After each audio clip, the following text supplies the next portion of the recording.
ምዕራፍ 51 ክፍል 19 ከዕለታት በአንደኛው ቀን ዘወትር ይጠይቀው የነበረ ባለጸጋ በዠማ ውስጥ አንድ ጠንቋይ አለ ብሎ ነገረው። እየመራውም ሄደ። አባታችን ተክለ ሃይማኖትም ጠንቋዩን አግኝቶ በላዩ አማተበበት። አፍሮ ሚስቱን ትቶ ሸሸ። ብፁዕ አባታችንም ሴቲቱን ይዞ ወደ በዓቱ አመጣትና የሃይማኖትን ነገር አስተማራት። አሳምኖ የምንኩስናን ልብስም አለበሳት። ይህም ነገር በየስፍራው ሁሉ ተሰማ። በውስጣቸው የሚኖሩ ሰዎችም ስለዚህ አመኑለት። ብዙዎች አጋንንትም ደግሞ እየጮሁ ወደ ዋሻው ደጃፍ ተጠጉ። ድምፃቸውም እንደ ጦርነት ቀን ፈረስና እንደ ብዙ ሰረገላ ድምፅ ነው። ከጩኸታቸው የተነሳ የዋሻዎቹ አካባቢ ተነዋወጹ። የብፁዕ አባታችንም ደቀ መዛሙርት እጅግ ደነገጡ። አባታችን ተክለ ሃይማኖትም አጋንንት እንደሆኑ አውቆ ደቀ መዛሙርቱን አትፍሩ አላቸው። ከደቀ መዛሙርቱም ወደ ደጅ ወጥቶ ስላማተበባቸው ድል አደረከን፣ አሳፈርከን እያሉ ሁሉም ተበተኑ። ይህንንም ሲነጋገሩ ደቀ መዛሙርቱ ሰሟቸው። ብፁዕ አባታችንም አጋንንትን ረገማቸው፣ እጅግም በረታባቸው። የሚያደርጉትን አጡ። ባሰበውም ነገር ሁሉ ጌታችን ይረዳዋልና ከሰይጣናትም የተነሳ አይፈራም ነበር። በአንዲት ቀንም አባታችን ተክለ ሃይማኖት በጸሎት ላይ ሳለ እንደ ወርቅ የሚያበሩ ሁለት ቀንዶች ያሉት ታላቅ ዘንዶ መጣ። ብፁዕ አባታችንንም ሊውጠው ወደደ። ብፁዕ አባታችንም በላዩ ስላማተበበት ዘንዶው ከላይ እስከታች ተሰነጠቀ። ደቀ መዝሙሩን ጠርቶ ና ይህንን ዘንዶ እየው አለው። ደቀ መዝሙሩም አይቶ እጅግ ደነገጠ። ብፁዕ አባታችንም እስኪ ከንደውና ልኩን እወቀው አለው። ቢከነደውም 60 ክንድ ሆነ። ሰይጣኑም አንተ ክፉ ሰው በየቦታው ሁሉ አስጨነቅከኝ፣ አሁንስ ግን የሸዋን ምድር በሙሉ ተውሁልህ እያለ ከሩቅ ጮኸ። ይህንንም ተናግሮ እንደ ጢስ ተኖ ጠፋ። ከዚህችም ቀን ወዲህ ሰይጣን መፈታተኑን ተወው። ብፁዕ አባታችንም ደቀ መዛሙርቱን ዛሬ በእጀ እግዚአብሔር ያዋረደውን የሰይጣንን ተንኮል አያችሁን? ከእንግዲህ ወዲህ ግን በዚህ ቦታ ላይ አቅም የለውም። እሁድና ሐሙስ ቀን እባብ የገደለ የክርስቲያን ወገን ሁሉ ኃጢአቱ ይሰረይለታል ብለህ ለልጆችህ ንገራቸው ብሎ ጌታዬ ኢየሱስ ክርስቶስ የነገረኝን አሁንም እነግራችኋለሁ፣ በልባችሁ ጠብቁት አላቸው። በአባታችን ጥገኝነት ለመኖር አንድ ብላቴና መጣና ከደቀ መዛሙርቱ ሄዶ ለብፁዕ አባታችን ንገሩልኝ ብሎ ለመናቸው። ለጊዜው ተግባረ እድ ይዘው ነበርና ለአባታችን እስክንነግርልህ ቆይ አሉት። ከቤት በገቡ ጊዜ ግን ረሱት። መንፈቀ ሌሊት ሲሆን ወደ እኔ የመጣውን ብላቴና ለምን ረሳችሁት? መምጣቱንስ ለምን አልነገራችሁኝም? አላቸው። በነጋ ጊዜም ይህንን ብላቴና ትናንትና ከነበረበት ስፍራ በደህና አገኙትና ወደ አባታችን ወሰዱት። አባታችንም ባየው ጊዜ እጅግ ወደደው። ከጥቂት ቀን በኋላም የምንኩስናን ልብስ አለበሰውና በገድሉ የሚከራከር በስርዓቱ የሚኖር ሆነ። ልጅም ያልነው አባታችን ፊልጶስ ነው። ይህ አባታችን ግን ለመንፈስ ቅዱስ ማደሪያ ሆነ። ትንቢት ይናገራል፣ ለደቀ መዛሙርቱም የዘነጉትን ሁሉ ያሳስባቸዋል። ዘርአ ሚካኤል የሚባል የግራርያ ሹም፣ ይህም ሰሜን ሰገር ነው። ብፁዕ አባታችንን ጠራውና ቢራም ወደሚባል ተራራ ወሰደው። የሀገር ሰዎች የሚሰግዱለት ከባለዛሮች ወገን አንድ ሰው በዚያ ነበርና ወደ ብፁዕ አባታችን አመጡት። አባታችንም ባየው ጊዜ አማተበበት። በላዩም ያደረበት እርኩስ መንፈስ ጥሎት ሸሸ። ሰውየውም ያን ጊዜውን ሞተና ትልቅ ሽብር ሆነ። በመልከ ጼዴቅ ስም በዚያ ስፍራ ቤተ ክርስቲያን አነጸ። በጻድቃን ደግነት ሀገር ቀናች ተብሎ እንደተነገረ በብፁዕ አባታችን እጅ ያቺ ሀገር ዳነች። ከዚያ በኋላ ያ አገረ ገዥ የንጉሱን ጠላቶች ለመዋጋት ወደ አረብ ዘመተ። ከዚያም ታሞ ለመሞት ደርሶ ሳለ እነሆ አባቴ ተክለ ሃይማኖት ወደ እኔ መጣ፣ በግልጽ አየዋለሁ እያለ ተናገረ። ከበውት የቆሙትንም የእጁን መስቀልና ማዕጠንቱን አታዩትምን? አላቸው። ዳግመኛም ቸርነቱን ላሳየኝ ለእግዚአብሔር ክብር ምስጋና ይሁን አለ። ይህንንም ተናግሮ በክብር አረፈ። አስከሬኑንም ወደ አገሩ አመጡትና አባቶቹ በተቀበሩበት ስፍራ ተቀበረ። ስለ አባቶቻችንም በዕረፍታቸው ጊዜ ልጆቹን እንዲጎበኝ ብዙ ቅዱሳን መሰከሩለት። ዳግመኛም ስሙን ከሚጠሩት ነፍሳት ሁሉ ጻድቅም ኃጥእም ቢሆን ወደ አባታችን ተክለ ሃይማኖት ሳያደርሱት ወደ ዘላለም ርስቱ አያስገቡትም ተብሎ ተነገረለት። ይህችም ነፍስ ባየችው ጊዜ አባቴ አባቴ ሆይ ተክለ ሃይማኖት እያለች ወደ እሱ ትጮኻለች። እሱም አባትሽ እኔ እነሆኝ ይላታል። ይህችም ነፍስ ወጥታ በጎኑ ትቀመጣለች። ከዚያም ወደ እርሷ ትገባለች። የኃጥኡም ነፍስ ብትሆን ወደ አባታችን ተክለ ሃይማኖት ሳያደርሷት ወደ ሲኦል አይወስዷትም። ይህችም ነፍስ ባየችው ጊዜ ወደ እሱ ትጮኻለች፣ አባቴ አባቴ ትለዋለች። ብፁዕ አባታችንም ወደዛች ነፍስ ተመልክቶ ስሙንም በመጥራት ቢሆን መታሰቢያውንም በማድረግ ቢሆን በጎ ስራ የተገኘባት እንደሆነ ወደ ፈጣሪው ያማልዳታል። በተሰጠውም ቃል ኪዳን ወደ ዘላለም ሕይወት ያደርሳታል። በዚያን ዘመን ታላቅ ተአምር ሆነ። ጎልማሶች ወንድ መነኮሳትና ቆነጃጅት ሴቶች መነኮሳያት በአንድ መኝታ ይተኛሉ። ሰይጣን በዝሙት ልጆቹን እንዳይተናኮልበት ብፁዕ አባታችን አስሮት ነበርና ክፉ ፈቃድን በማሰብ የወንድና የሴት ስራ አይታሰብም ነበር። ለጸሎት በመንፈቀ ሌሊት በተነሱ ጊዜ ወንዱ የሴቲቱን ልብስ ይዞ ይህ የኔ ልብስ ነው ይላታል። ሴቲቱም የወንዱን ልብስ ይዛ እንዲሁ ትለዋለች። እርስ በርሳቸው ይጓተታሉ። እንዳላደጉ ሕፃናት ሐልዮ ኃጢአት ስላልነበረባቸው የድንቆች ወገን የሚሆን አባታችን ተክለ ሃይማኖት ባለበት ዘመን ሁሉ መነኮሳትን የሚያስነውራቸው ነገር ከቶ አልተሰማም። ስማቸው አባ ኤልሳ፣ አባ ፊልጶስ፣ አባ አኖሪዎስ፣ አባ ዜና ማርቆስ፣ አባ ቶማስ፣ አባ ታዲዮስ፣ አባ ስምዖን፣ አባ ተስፋ ሕፃን፣ አባ ይትባረክ፣ አባ ተስፋ ስሉስ፣ አባ ክርስቶስ ቤዛነ፣ አባ አዲሃኒ፣ አባ መስቀል ሞዓ፣ አባ ክርስቶስ ሞዓ፣ አባ ኤዎስጣቴዎስ፣ አባ ኢዮስያስ፣ አባ ማርቆስ የሚባሉ ደቀ መዛሙርቱ ከሱ ጋር ይኖሩ ነበር። እኒህም መላእክትን የሚመስሉ አዕማደ ምድር የተባሉ ናቸው።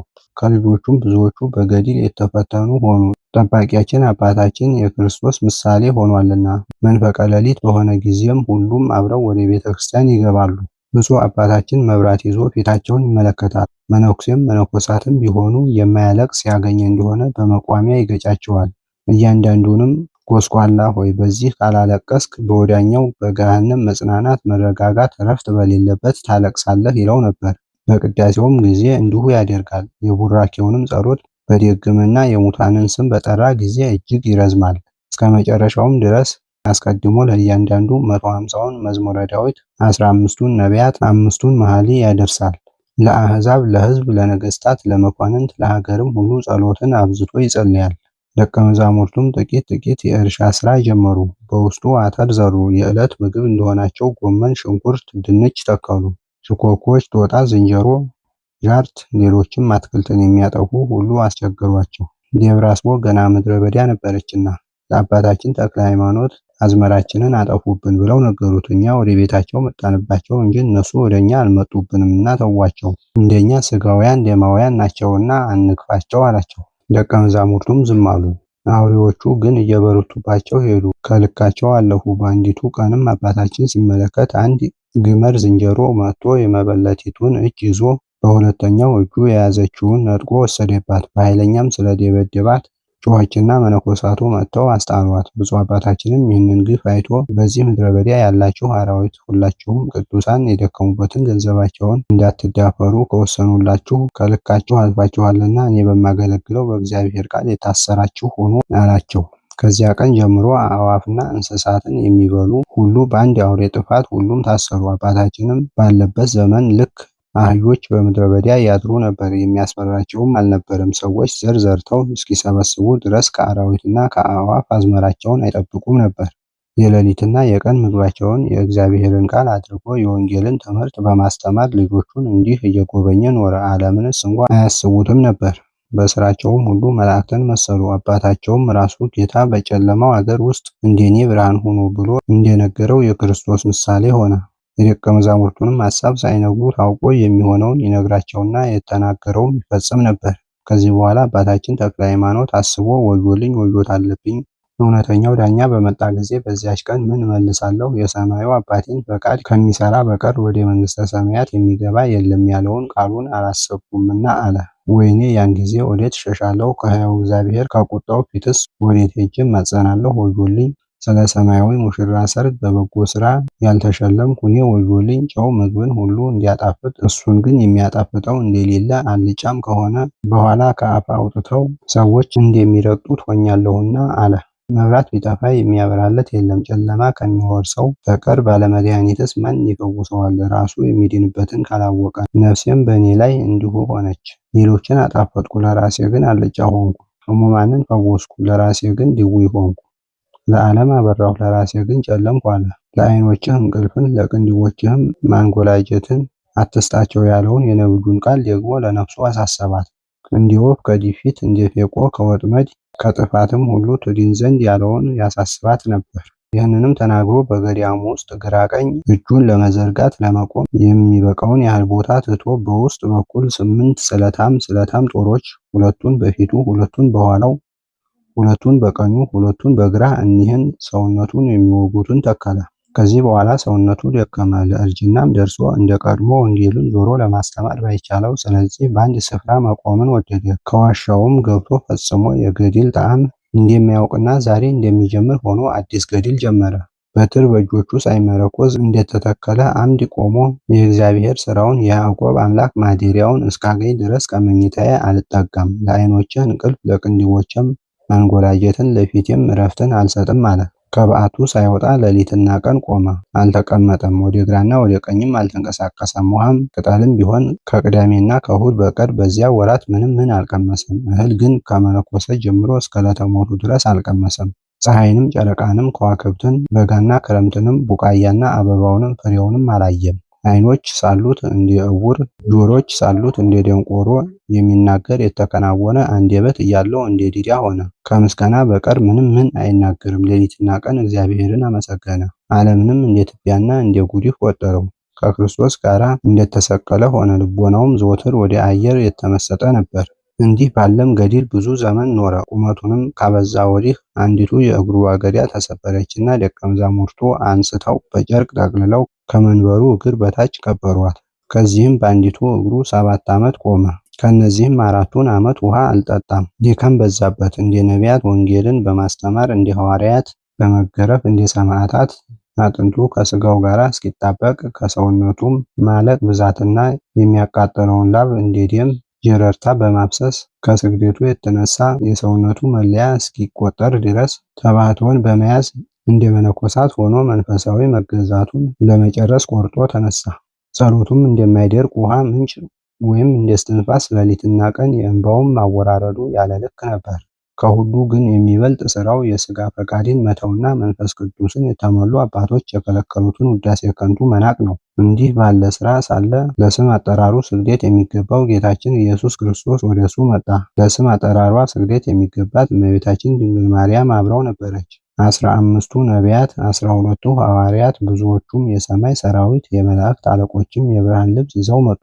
ብፁዕ አባታችንንም ፈጣሪው እንዲህ አለው፣ ወዳጄ ተክለ ሃይማኖት ሆይ እንዴት አለህ? ከድካምና ከሐዘን ወደ ዘላለም ድሎትና ወደ ዕረፍት፣ ከባርነት ወደ ነፃነት ላወጣህ ወደ አንተ መጥቻለሁ። መታሰቢያን ለሚያደርግ ስምህን ለሚጠራ ሰው ሁሉ እኔ እስከ 10 ትውልድ እምረዋለሁ ብዬ በእውነት እነግርሃለሁ።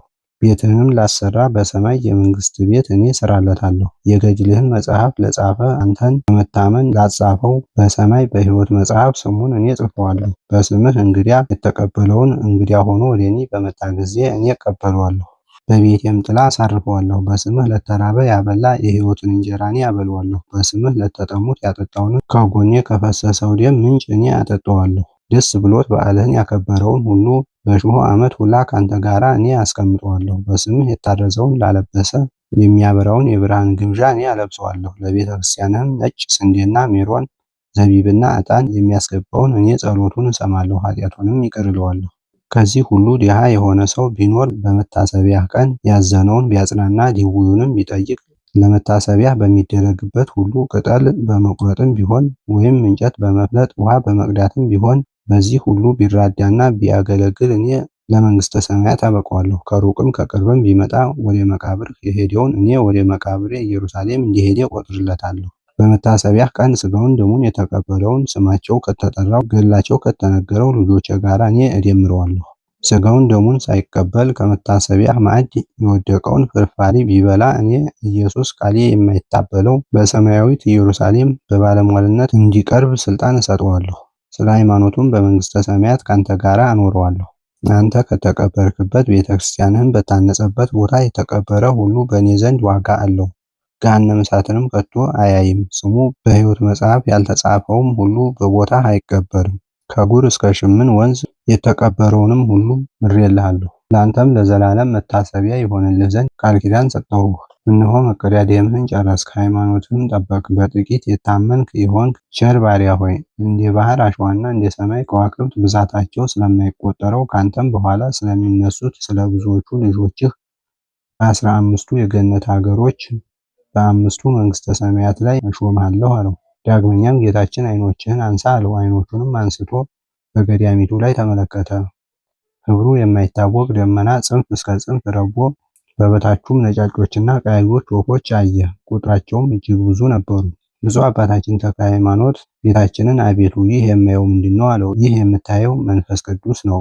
በዚህ ገዳም ላይ እንደዚህ ይረባል፣ ዓለምም እስኪያልፍ ከሷ አይርቅም። እሊህም በበታቹ የሚንቀሳቀሱት ወፎች በውስጧ በመንፈስ ቅዱስ ካንተ የሚወለዱ ልጆች ናቸው አለው። ብፁዕ አባታችንም ሥጋዬ ይቀበር ዘንድ ወዴት ታዛለህ አለው። ጌታችንም እስከ 57 ዓመት በዚህ ይቀበራል። ከ57 ዓመት በኋላ ግን ይህች ዋሻይቱ ትናዳለች።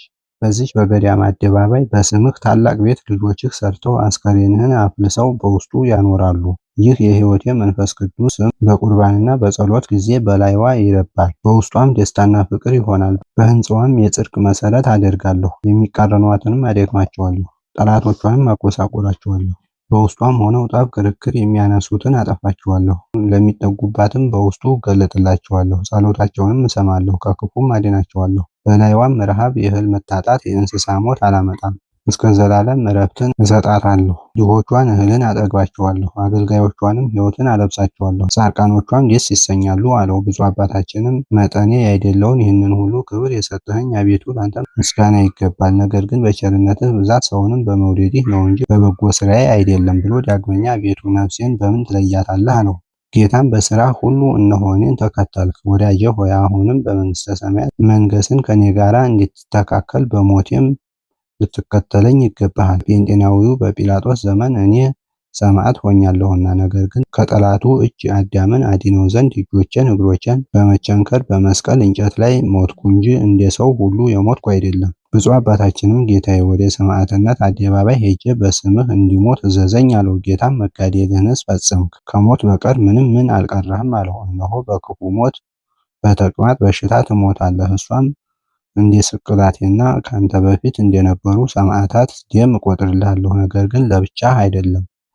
በዚህ ገዳም በተቅማጥ በሽታ የሚሞቱትን ልጆችህንም ቁጥራቸውን ከሰማዕታት ጋር አደርጋለሁ፣ በመንግሥተ ሰማያትም ካንተ ጋር እሰጣቸዋለሁ አለው። ይህንንም ተናግሮ 3 ጊዜ ሳመውና ሰላምታ ሰጥቶት ወደ ሰማይ አረገ። ከዚህ በኋላ አባታችን ተክለ ሃይማኖት ልጆቹን ሁሉ ሰብስቦ የሙሽርነቱ በዓል እነሆ ቀረበ፣ የሰርግ ልብስ በመልበስ ተሸልማችሁ ለመሄድ ተዘጋጁ።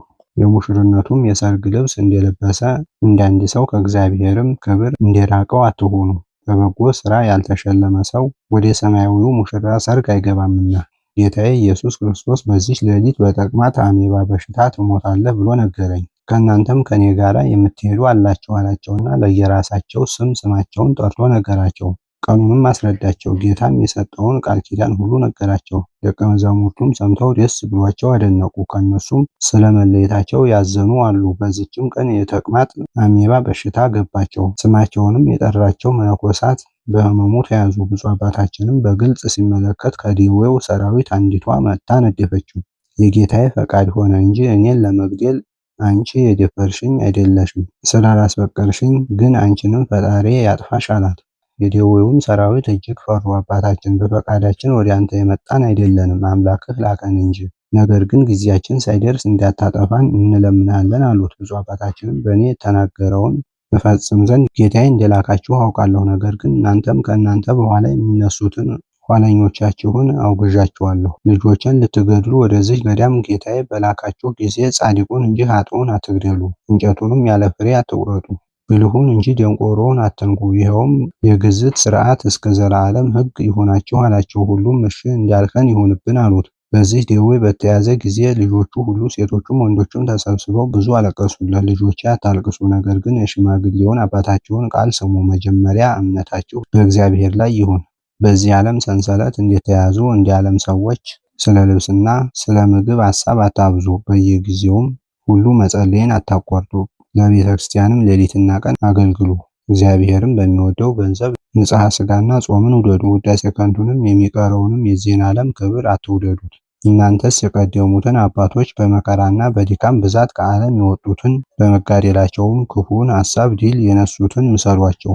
ፍለጋቸውን ካልተከተላችሁ ልጆቻቸው አትባሉምና፣ በመከራቸውም ካልመሰላችኋቸው በደስታቸው አትመስሏቸውም። በድካማቸውም ካልተባበራችሁ ወደ ቤታቸው አትገቡም። አባቶቻችንም ያልኋቸው እኒህ ናቸው፦ አባ እንጦንስ፣ አባ መቃርስ፣ አባ ጳቁሚስ፣ አባ ዮሐንስ፣ አባ ሲኖዳ፣ አባ በብኑዳ፣ አባ ብስንዳ፣ አባ በኪሞስ፣ አባ አርሳኒ፣ አባ አሞኒ፣ አባ ብሶይ፣ አባ ያሳይ፣ አባ ጳውሊ፣ አባ ፓውሊ ናቸው አላቸው። የቅዱሳኑንም ሁሉ ስም ጠራና እነሱን ምሰሏቸው። እነሱን መስላችሁ ኃጢአተኛ አባታችሁ እኔን ደግሞ ምሰሉ። ስለ ትምህርቱም በመብል በመጠጥ ልባችሁ እንዳይከብድ ሥጋ ከመብላትና ጠጅ ከመጠጣት ተቆጠቡ። ለመመካትም በዓለማዊ ልብስ አታጊጡ። የመላእክት አስኬማ ከዓለማዊ ሥራ ጋር አይስማማምና፣ ዓለምንም በዓለም ያለውንም ሁሉ አትውደዱት። ዓለምን ፈቃዱም ኃላፊ ነውና፣ የእግዚአብሔርን ፈቃድ የሚያደርግ ግን ለዘላለም ይኖራል። ልጆቼ ሆይ ትሩፋትን ሁሉ በችኮላ ሰርታችሁ በጎይቱን ሃይማኖታችሁን አስከትሏት። ለነፍሳችሁ እንጂ ለሆዳችሁ አትገዙ። ሁላችሁ ወንድማማቾች ሁኑ፣ እርስ በርሳችሁም ተፋቀሩ።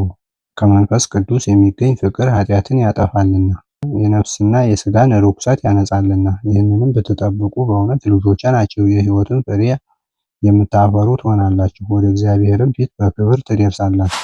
ኤልሳዕም ስለ እኔ አባት ይሆናችሁ እስክልክባችሁም ድረስ ከእኔ በኋላ ይቁምላችሁ፣ ነገር ግን በሹመቱ አይቆይበትም። ልጆቼ ሆይ ሰላም ለእናንተ ይሁን። እንግዲህ ወዲህ ግን ተሰናበትኋችሁ። የእግዚአብሔር ፍቅር የክብሩም ባለሟልነት የረዳትነቱም ሀብት ዘወትር ከእኔና ከእናንተ ጋር ለዘላለም በእውነት ይኑር። ይህንንም ከተናገረ በኋላ በዕብራውያን በአብ ወር 17 በሮማውያን በአውግስጦስ 16 በግብፃውያን በነሐሴ 24 ቀን በሆነ ጊዜ በዚህች ሌሊት ደዌ ጸናበትና ሊሞት ደረሰ።